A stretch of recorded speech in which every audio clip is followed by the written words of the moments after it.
Hello बच्चों, आज हम लोग इस वीडियो में इकाई सेल में परमाणुओं की संख्या कैसे ज्ञात की जाती है इसके बारे में अध्ययन करेंगे। तो आप लोग जानते हैं कि ये जो इकाई सेल होती है, जो क्रिस्टल जालक होते हैं उसमें जो इकाई सेल होती है, तो सबसे पहले हम लोग इकाई सेल में कि कौन कौन से पार्ट होते हैं उसके बारे में जान लें तो बड़ी आसानी से हम क्या कर सकते हैं कि इकाई सेल जो भी है, 4 प्रकार की इकाई सेल है, उसमें घटक कणों की संख्या को हम आसानी से निकाल सकते हैं। और इससे संबंधित बहुत सारे सवाल पूछे जाते हैं, सूत्र से संबंधित सवाल पूछा जाता है कि कोई, जैसे मान लीजिए कोई कण ए कोनों पर पाया जा रहा है और बी कण उसके फलक पर पाया जा रहा है, तो उस यौगिक का सूत्र ज्ञात कीजिए। तो ऐसे ढेर सारे सवाल आप आसानी से समझ सकते हैं। तो ये आपकी एक साधारण घनीय इकाई सेल है, मतलब एक इकाई सेल है। अब इसमें कौन कौन से पार्ट हो सकते हैं, तो वो अगर हम जान जाएं तब हम ये देखेंगे कि एक इकाई सेल में जो घटक कण उपस्थित होते हैं उनका प्रति इकाई सेल कितना कंट्रीब्यूशन होता है। तो सबसे पहले देखिए बेटा, ये जो आपके ये दिखाई दे रहे हैं, इसको हम कोना या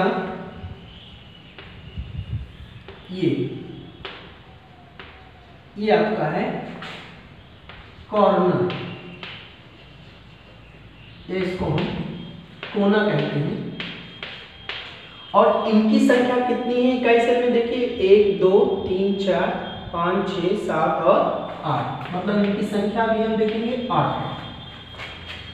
दूसरा, ये जो आप देख रहे हैं, ये लाइन, इसको हम बोलते हैं एज,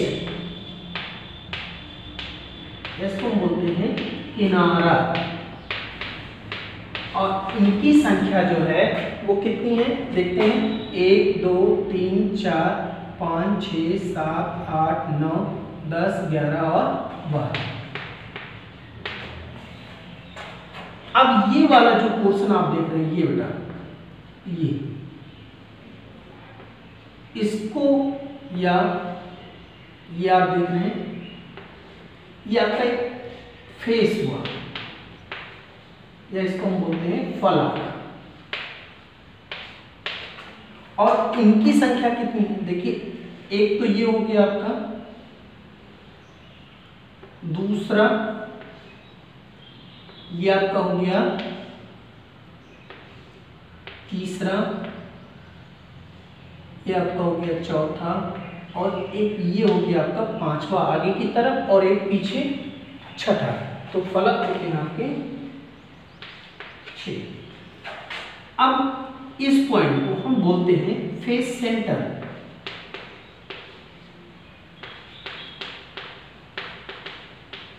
या इसको हम बोलते हैं फलक केंद्र। ये जो आपका होता है इसको बोलते हैं हम काय केंद्र, या इंग्लिश में बोलते हैं बॉडी सेंटर। ये जो होता है इसको हम बोलते हैं फेस डायगोनल। ये जो आपका है ये कहलाता है फेस डायगोनल। और ये आपका जो है कहलाता है बॉडी डायगोनल।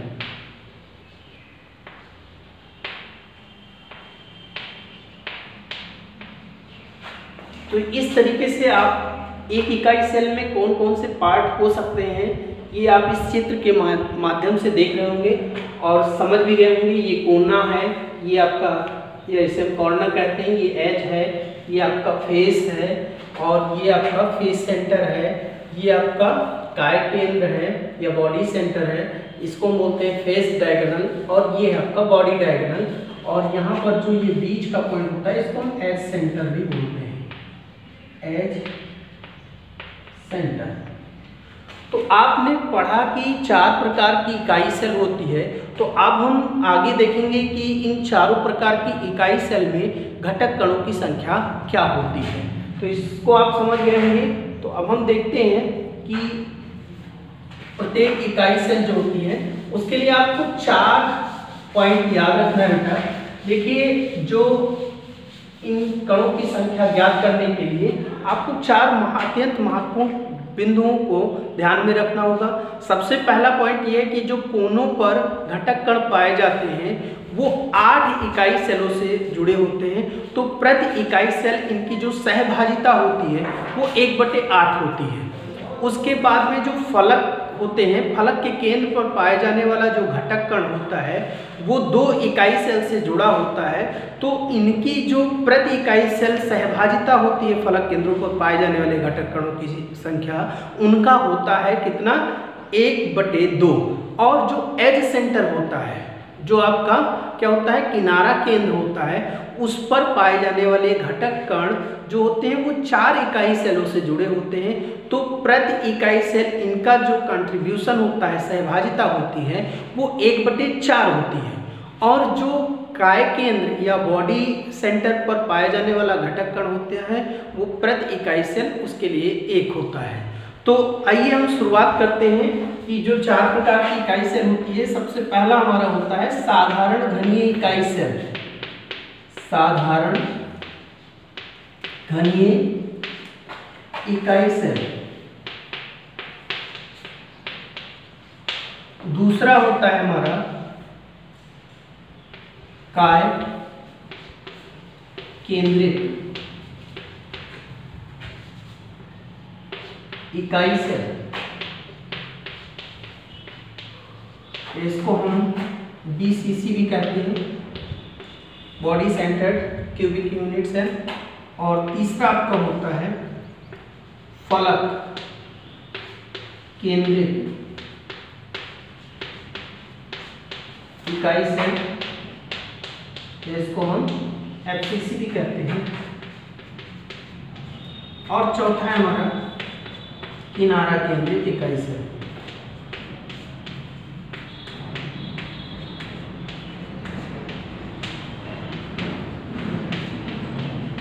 तो चारों प्रकार इससे पहले आप पढ़ चुके हैं बेटा। साधारण घनीय इकाई सेल क्या होती है, जिसमें घटक कण केवल कहाँ पाए जाते हैं, कोनों पर पाए जाते हैं, तो उसे हम साधारण घनीय इकाई सेल कहते हैं। तो इस तरीके से ये आपकी एक साधारण घनीय इकाई सेल है। अब आप देख रहे हैं कि इस साधारण घनीय इकाई सेल में 8 कोने और 8 कोने हैं और प्रत्येक कोनों पर पाए जाने वाला घटक कण जो होता है वो 8 इकाई सेलों से जुड़ा होता है। तो इनकी जो सहभाजिता होती है वो 1/8 होती है। तो साधारण इस तरीके से हम इसमें घटक कणों की संख्या क्या हो जाएगी, 8 गुणे 1/8, 8 का नाम 8 बराबर 1। तो साधारण घनीय इकाई सेल जो होती है उसमें घटक कणों की संख्या 1 होती है। इसी प्रकार से आप देखते हैं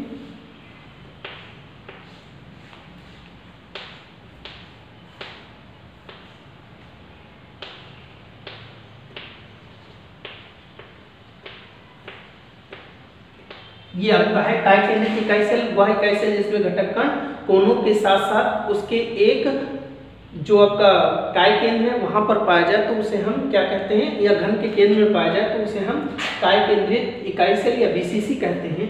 तो अब इसमें देखिए बेटा, जो घटक कण है वो 8 कोनों पर पाए जाते हैं, तो इनका कंट्रीब्यूशन 8 गुणे 1/8 बराबर 1। और जो आपका घन के केंद्र में पाया जा रहा है उसका कंट्रीब्यूशन एक इकाई सेल के लिए 1 होता है। तो इस तरीके से 1 गुणे 1 बराबर 1 बराबर हो गया, इनको ऐड कर देंगे तो 2। तो जो काय केंद्रित इकाई सेल होती है उसमें घटक कणों की संख्या कितनी होती है, 2 होती है। एक तो आया हमारा कोनों पर और एक घन के केंद्र पर। तीसरा आपका है फलक केंद्रित इकाई सेल। तो फलक केंद्रित इकाई सेल में क्या होता है, इसमें घटक कण घर के कोनों के साथ साथ प्रत्येक फलक के केंद्र पर भी पाए जाते हैं, तो उसे हम फलक केंद्रित इकाई सेल कहते हैं। इस तरीके से आप देख रहे हैं कुल मिलाकर कितने कोने हुए, 8।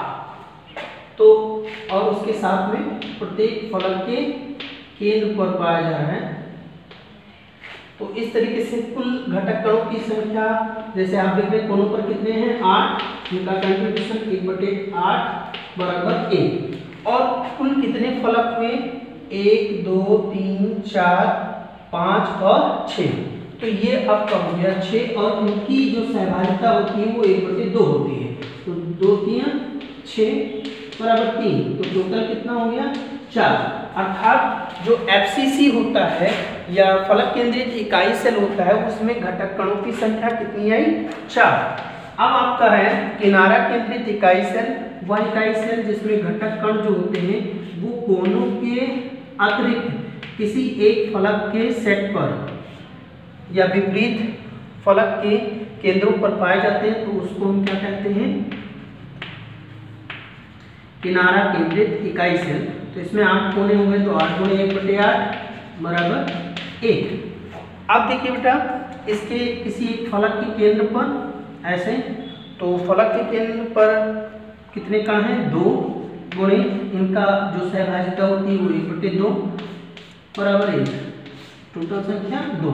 तो इस तरीके से आप जो 4 प्रकार की इकाई सेल है, साधारण घनीय इकाई सेल उसमें घटक कणों की संख्या 1 होती है, काय केंद्रित इकाई सेल में घटक कणों की संख्या 2 होती है, फलक केंद्रित इकाई सेल में घटक कणों की संख्या 4 होती है और किनारा केंद्रित इकाई सेल के लिए घटक कणों की संख्या 2 आती है। तो अब ये चीज आपके समझ में आ गई होगी। तो अब इससे संबंधित इकाई सेल से संबंधित सूत्रों के बारे में क्वेश्चन पूछा जाता है, तो इसके बारे में हम लोग चर्चा करते हैं। अब दिया गया या बोला गया आप लोगों के लिए कि कोई ऐसे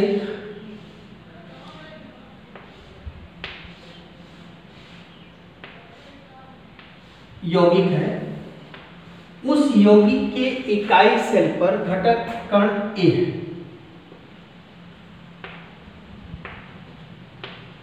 उसके कोनों पर जो घटक कण है वो क्या है A है। फलक पर जो फलक का केंद्र है उस पर घटक कण, इसको हम ऐसे दर्शा दे रहे हैं,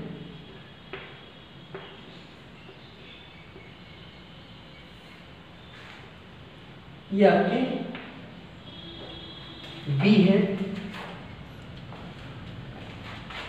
एक घटक कण आपका C जो है वो जो किनारा केंद्र है H सेंटर वहां पर पाए जा रहे हैं, इनको हम कह देंगे C।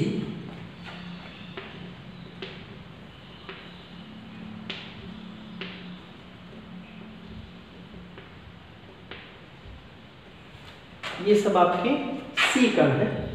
और एक जो आपका है D वो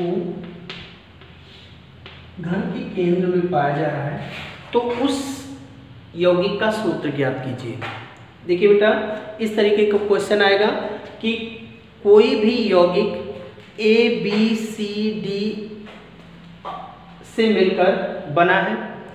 इसमें से A घन के कोनों पर, B फलक के केंद्र पर, C जो है वो किनारा केंद्र पर और जो D है वो घन के केंद्र में पाया जाता है। तो उस यौगिक का सूत्र ज्ञात कीजिए। तो अब देखिए बेटा हम इस सवाल को कैसे हल करेंगे।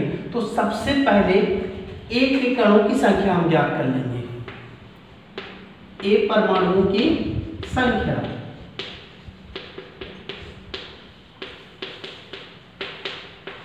A परमाणुओं की संख्या, तो A कहाँ पाया जा रहा है कोनों पर पाया जा रहा है। तो कुल कितने कोने हैं 8 और इनकी सहभागिता 1/8 होती है। इस तरीके से A आया 1।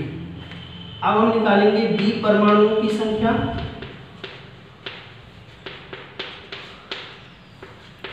तो B परमाणुओं की संख्या, B कहाँ पाया जा रहा है बेटा फलक के केंद्र पर। तो फलक के केंद्र पर ये इस तरीके से हमने दर्शाया है 1 2 3 4 और 5 और 6 और इनकी सहभाजिता होती है 1/2, 2 3 6, हमारा 3। C परमाणुओं की संख्या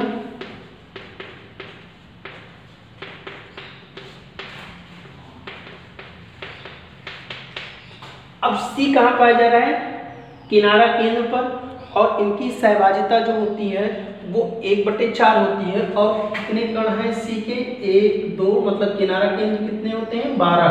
तो 12 गुणे 1/4, 4 3 12, 3 करना 3। और D परमाणु की संख्या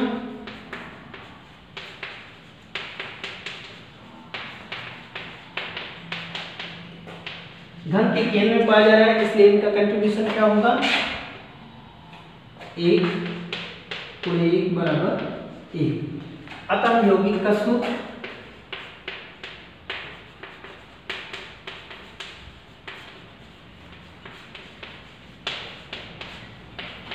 A कितना है?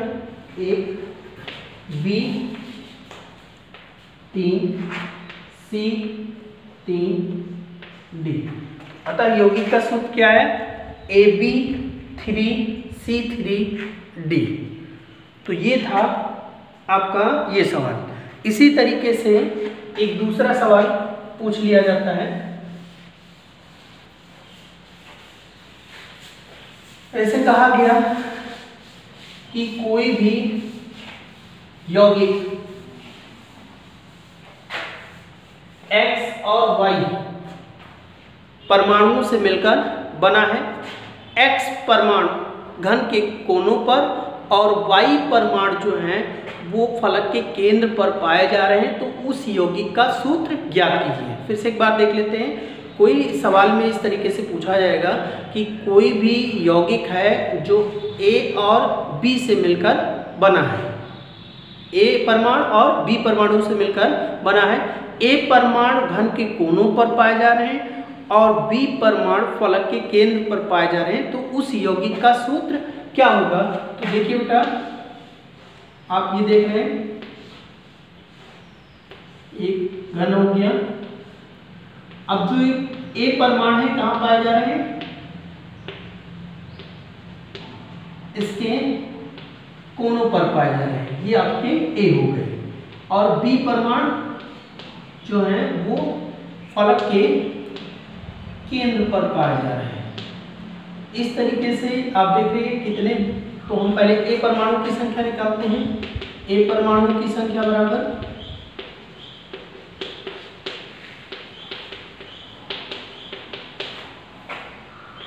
8 कोने हैं, 8 गुणे 1/8 बराबर 1।